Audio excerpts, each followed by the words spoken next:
editing takes hours.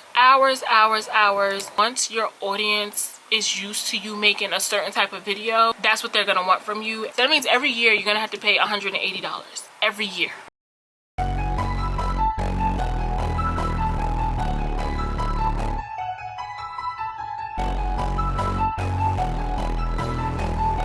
Hey guys, welcome back to my channel. Today I'm here to do a video on things I wish I knew before starting a YouTube channel. So I am a YouTuber and there's some knowledge that I have picked up along the way. This is just like a me to me video, things I wish I really knew before starting a YouTube channel. So if you're interested in hearing what I have to say, stay tuned. Make sure you like, comment, subscribe, turn on your post notifications so you'll be notified every single time I post a video. And yeah, let's get into it right now. Okay, so I drew up some notes. I've been contemplating making this video for a couple of weeks now, but I drew up some notes, and these are some of the things that I wish that like I knew before starting a YouTube channel. This is like some of the information that I was not privy to. So yeah, I'm just going to start off the list and just ramble. So let's go. So the first thing is, you may or may not blow up no matter if the video is trendy or not. That is something I wish I knew, because it was a lot of times I would watch those videos like how to blow up, or you know, how to get your channel monetized quickly, right? And a lot of people be like, do the trendy videos, and I would do some of the trendy videos, but I would not get the overnight sensation that I thought that I was gonna get, or I would not get mass following, you know. Yes, I might get a little buzz from it, a tiny buzz, but it was not super big like I thought, like, oh, it's gonna blow my channel up, it's gonna take me out of here. No, that did not happen. That is just for me.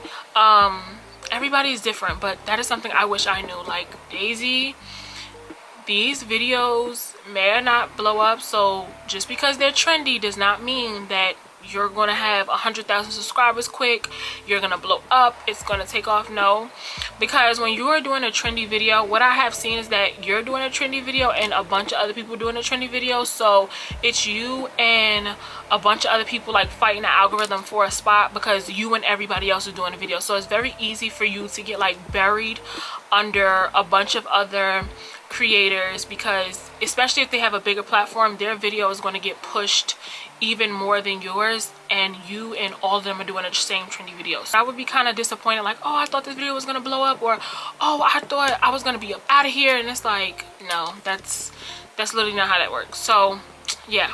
Number 2, editing can take hours, even days. I used to love editing in the beginning, right? Like, I would make a video, edit it, put it out. So easy. Editing has become a task, and it's also become a task because I have upped my camera quality. So now I have a 4K camera, and when you are editing in 4K, that is so time consuming. It takes up, one, it takes up a lot of space on your computer, and 2, it takes hours because it's 4K, right? So editing takes hours, and my computer always dies in the midst of it because the footage is so, like, the resolution is such high quality that it's gonna take a minute to edit. And the videos, especially if I do an hour-long makeup video, oh baby, it's gonna take me so long to edit it, but the quality is really good. But that is something I wish I known. Like, editing can take you hours and days. It's time consuming. So yeah, editing could take a long time, and then it's kind of disappointing when you put it out and then you get like 20 views, and it's like, ugh. But you know, you have to love what you do, like they said, so why not? But yeah, editing can take days, hours. Number 3, something that I wish that I knew was to pick a niche that is attainable. Okay, so what I mean by that is, okay, so my original channel, I started off, first of all, when I first started, I was like 16, and I did like a back to school video, right? And that was my problem with YouTube. Like, what am I gonna do? I didn't do makeup at the time. I used to go to the beauty salon to get my hair done, so I didn't do my own hair, I didn't do my own nails, and I was in school, so it was like, how am I gonna vlog? Like, I couldn't just be pulling out my camera in school, so I was like, what am I gonna do, right? And at the time, it was a lot of beauty influencers and like wig influencers and hair influencers, and I was just like, oh, where do I fit in, right? So I would just get a content every now and again. I was not consistent, right? But I locked in during the pandemic, and I started to do sneaker reviews because I was buying a lot of sneakers. You know, I was grown, I had a little bit more income. So I was buying a bunch of sneakers. Till to this day, I still buy sneakers, right? However, what I realized is that that was going to be my niche, sneakers. Like, that's all people was gonna see from me: hauls, unboxings, particularly like merch and sneakers. And then once I got a little older, right, I was just like, oh, you know, I was doing that when I was 18, and now it's like I'm 21 and I want to kind of branch into makeup and beauty. But a lot of people are watching me for sneaker reviews or unboxings, and it's like I'm not as braggadocious as I was before. So it's like I don't really want to show every single thing that I get now. I don't want to be putting that out there. So now once I tried to pivot, a lot of people's kind of like we want clothing hauls, we want, you know, unboxings, and it's like I kind of just want to do makeup. That's something I would tell my younger self, like, pick a niche that is attainable and that you're not gonna get tired of, something that you can incorporate into your daily routine, because it's like you're not buying a pair of sneakers every day to do a review, but you can put on makeup every day, you know. Once your audience is used to you making a certain type of video, that's what they're gonna want from you, and it's maybe hard for you to pivot. And I think that's something that I realized, like, oh yeah, a lot of my videos were unboxings, whether it be tech unboxing, like unbox iPhone, sneakers, perfume. It's always some type of unboxing or a haul or something to do with like spending money. And it's like some days I don't want to spend money, some days I'm not shopping, so now I don't have anything to film, or I don't have nothing to put out. And then on top of that, I don't want to just be like, look what I got, look what I got every day. I just feel like that's so braggadocious. I feel like that's so, like, that's just kind of full of myself. And when I was 18 and I really didn't care and I didn't have a care in the world, yeah, it was fun. But as I get older, I want to elevate, and I don't want to just be like, look what I got, look what I got, look what I got. Like, I don't want to do that anymore. So yeah, pick a niche that's attainable and something that you won't get tired of. That's something I would tell myself. Number 4 is editing software is not cheap. So when I first started my YouTube channel, I used the app called VLLO, and it used to glitch so bad, but it was free and I used it. And then I moved to iMovie, but iMovie was limited. So then I tried out Final Cut Pro, but I just was not that good of an editor yet. So I then went to CapCut, and that's still what I use to this day. But CapCut was only on the phone, I believe, and an iPad. It wasn't on your computer. They recently put it on a computer like a year or 2 ago, but I used to just edit on my iPad, or I would just use iMovie when I wanted to use my computer. But it's expensive now because everything now is becoming a subscription service. So Pro, I believe, is $2.99 if you have the student discount. So that's a one-time fee, but that is hundreds of dollars. And like I said, I wasn't that good of an editor and I did not know how to use it. So I would be damned if I spent $300 or $200 or so, how much ever it is, $200 to $300 for an editing software that I don't know how to use. Now with CapCut, they were free. A lot of the things were free, and over time, the more people used it and the more popularized the app became, the more they started to charge. So they charge you for every little thing now. Transitions, they charge a slide or go up or down with the transitions. They literally charge you for simple things now that they was not charging for a couple years ago, and that's to be expected. But like, half of the app is Pro, and Pro is a membership. It's a subscription service, which I also hate because it's not a one-time fee. It's either you pay $20 a month or you pay $179.99, so essentially $180 for the year. So that means every year you're gonna have to pay $180 every year. And I'm like, oh my god, a lot of these softwares are really expensive, and I feel like the more that content creation blows up and the more that people want to do it, the more these apps are going to charge, because they know that they can charge a premium because people are making content. Okay, people is making content, we can charge. They like to edit their videos, we can charge. So they know that they're going to get people that's going to pay for it. And it's so annoying because it's like, I don't mind paying for something, but let it be a one-time fee. Why am I paying you $20 a month, or why am I paying you $180 for a year? The next thing that I wish I knew before starting a YouTube channel is you may play a bunch of roles. I am the camera woman, I'm the talent, I'm the editor, I'm the producer, I am the creative director. Until I can like hire a team, all of this I'm doing by myself, which I don't mind, because why not? It's not like a super hard thing to do. But if like When I was in college, I remember how hard it was, because not only did I have the role of a student, which I was paying to be a student, so that came first, I also had to be in front of the camera. And I started to realize that, like, oh, like, what about the days I don't want to be in front of the camera? You still have to get in front of the camera if this is going to be your job, right? You know, it was different when I was young and it was a hobby, but like once I wanted to make this my job and really became passionate about this, I realized, like, oh, you're gonna have to play a lot of roles. A lot of times people don't take content creation seriously, or they don't think of it as a job, and there's a lot of content creators that's making millions of dollars, have changed their families' lives. But I've just always liked to be in front of a camera, and I feel like, why not, you know? But I do play a lot of roles. It's not bad, but it is not something that's just like a 1, 2, 3 thing, you know? Like, if you really, like, for me, when I was, you know, just didn't care and I was just slapping videos on YouTube and I really didn't care to edit too much or do too much, and it was like, huh? You know, it was 1, 2, 3, it was easy. Like, it was super easy, because it's like, yeah, girl, you're not putting no thought. But now that I want to elevate my content and branch off into things, I'm realizing, like, oh girl, you're gonna wear a lot of hats, you know? The next thing that I wish that I knew was that your journey and someone else's journey is going to be different. I remember watching so many YouTubers, and they started at the same time and they took off so quick, and I remember thinking, oh my god, I'm next, I'm next, I'm next. And it just did not happen like that for me. Not that I'm upset about it, because I look back now and I'd be like, I'm so glad I didn't blow up, because I was so immature and I would have been a train wreck. So I'm so glad.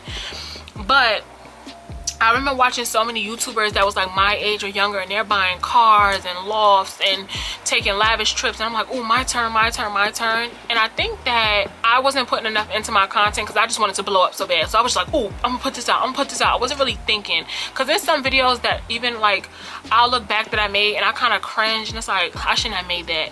And it's not like horrible, but it's more so like I was kind of desperate to blow up, and I'm so glad I didn't. I'm so glad a lot of people did not see those videos, because they were kind of embarrassing and like corny. And I had to realize that, like, your journey and somebody else's journey is going to be different. So do not make content that you just think is going to make you blow up, or that's going to be controversial because you want a conversation to be started and you just want to blow up because you just want to look like you have a lavish life and you just want to stunt. Make content that feels genuine to you. Like, I like to do makeup, I'll vlog, but I wanted my content to be authentic and not just like, I want to have integrity, and I wanted the things that I put out to be a proper representation of me and what I stood for, and not just a video that I felt like was gonna go viral and I felt like was going to the next level, right? I remember going through this where I just scrapped all the videos on my channel, my old channel. Like, ugh, I hate everything. It's corny, it's cringy. It was no thought about it. It was no thought behind it. It was just, put it out. Oh my god, this is gonna blow up. Just put it out, just put it out, just put it out. Just because I want to blow up. And it's like, oh, I want a nice car. I want a car. I want that red bow on my car. I want, you know, all of these things. But it's like, you only want these things because you feel like you could get it so easy just from being a content creator. And it's like, I was so cringy. I'd be looking back like, ooh, I'm so glad I didn't blow up. I'm so glad nobody seen me like this. Like, this wasn't it. So I'm now putting out content that I'm happy about and I'm not ashamed of. And I will look back at these videos years later. I might cringe a little bit, but I know that my intentions were pure and it wasn't just so I could blow up, you know? So yeah, your journey and someone else's journey is going to be different. So just because they blew up from this type of video and they went viral for this, doesn't mean you should follow behind them. And it doesn't mean that if you do that video, it's gonna blow up for you. So don't make yourself look stupid. Don't do stuff like that. So that is something I would tell myself, like, wait, take time, think about your content, think about what you're putting out, think about how you're representing yourself. So I had to start thinking about that, like, wait a minute, just because they're doing that and just because they blew up from that, it don't mean you should follow. Don't mean you should follow, don't mean you should do it just because, you know, story times is real popular. People love a good story time, but it's like, at what expense, you know? So I had to start thinking about that and just being a little bit more mindful of what I was posting. So, and like, stop comparing myself to other people and my journey to other people. When the time is right, the right people will see my channel, but do it because you love it and not because you just want to blow up, you know? So yeah, that is something that I wish I knew. The next thing that I wish I knew before starting a YouTube channel is that no matter what you're going through, if this is going to be your passion and your job, you're going to have to show up. There's a lot of times when, like, even when I was going through stuff in college or just going through stuff, I would not want to get on the camera. I would try, like, I would take months off sometime. Not often, but it's like, you know what? I'm going to have to take some months off, or I'm going to take some time off. And I think that a lot of people may want to see vulnerable moments, but I'm a person who does not like to be vulnerable. So when I'm going through something or I don't feel like things are how I want it to be, I just won't post nothing. I won't post nothing. I'll disappear. I don't care. But if this is like something that you're passionate about, it's nothing wrong with being vulnerable. Of course, you know, have some privacy for yourself, but it's nothing wrong with like going through stuff. But if this is something you're gonna want to do, if you going through something, if you depressed, if you anxious, you still got to get up and get in front of this camera, or you need to batch film so that for moments like that you have content backed up. Because I was good to just post, like, I didn't used to like batch film content, so I try to do that now so that like I'll always have something to post. But it's like, if this is gonna be your career, you gotta take it serious. So yeah, no matter what you're going through, you still got to get up and get in front of this camera. For the most part, you got to get up and get in front of this camera, no matter what you're going through. It requires a lot of discipline. You have to be disciplined. You have to get in front of this camera. You have to make a schedule. If this is going to be like a job for you, I always tell myself, like, if this is going to be a job for you, you have to be disciplined. You can't just feel like, oh, you know, whatever, just put out whatever. No, like, you need to be disciplined. But yeah, last thing that I wish that I knew before starting a YouTube channel was have fun with content. Don't make it such a job that you kind of lose the fun. I think that I was so busy trying to blow up that I was getting frustrated, like, and it wasn't fun for me anymore. Like, I used to love editing, I used to love making videos, and it was such a dread to me at when I wanted to make money from it so bad. But it's like, you don't even like this, you just want to make money. It's becoming a get rich quick scheme for you and not a passion, not something that you just started in your bedroom happy to just show, you know, what you got and stuff like that. Like, you need to go back to that 16-year-old girl who got in front of a camera because she loved to be in front of a camera, and she had a big personality, and not just this person that just wants to get rich and get lit off it. So have fun with content, make content that resembles you in the best way possible and represents you in the best way possible, and not just because it's trendy or you know it's controversial so you know that people are going to tune in, or it's because it's messy. Like, make content that you truly like and have fun with it. So that's something I'm learning, is like to have fun with my content and just enjoy it. So yeah, there you have it, guys. Those are all of the things that I wish that I knew before starting a YouTube channel. This isn't like an advice video for like everybody else. This is more so like for me, like me talking to my younger self about all of the things that I wish that I knew before signing up for this. But if I can go back in time, I wouldn't change anything. I think that all of this was meant to happen so that I can learn YouTube and learn just about like the business side of YouTube and what really goes into being a YouTuber and what goes into like being a content creator and stuff like that. So I have no shame, or I'm not embarrassed anything. So yeah, I'm happy, you know, I've learned all these things along the way, and I hope you guys subscribe to my channel and come along with me on my journey. I want to thank you guys for supporting me. That is it, that's all, and I will see you guys in my next one.